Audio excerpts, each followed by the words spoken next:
ऍप्लिकेशनचे नेहमीप्रमाणे entry bank account debit to share application to share capital, मग allotment झाला. So share allotment account debit to equity share capital, अलॉटमेंटचे पैसे मिळाले. So bank account debit to share allotment account. मग first final call केला 10,50,000चा. First final call account debit to equity share capital.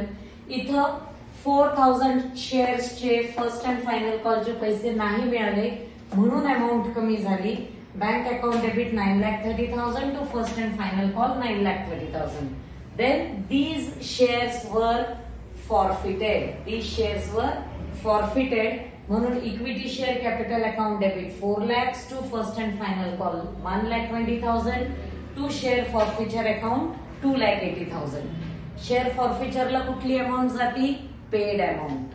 आणि final जे unpaid आहे ते तर येतच इथे.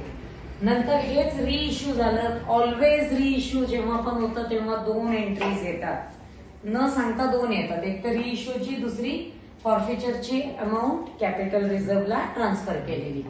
सो बँक अकाउंट डेबिट जेवढे पैसे मिळाले तेवढे 4,000 इंटू 83 1,20,000. शेअर फॉरफिचर अकाउंट 80,000 आणि equity share capital 4 lakh. Capital amount कधीही चेंज होत नसते. ही जेवढे कॉल्स झाले तोपर्यंतच धरायचं असतं. ह्या सम मध्ये सगळे झाले. समजा फर्स्ट अँड फायनल कॉल नसतं ते 2च धरलं असतं आपण, पण तसं नाहीये म्हणून 4 lakhs. आणि ही मधली फॉरफिचरची बॅलन्सिंग फिगर म्हणा किंवा 100 मधनं 80 गेले, 20 राहिले, 20 इंटू 4,000 80,000.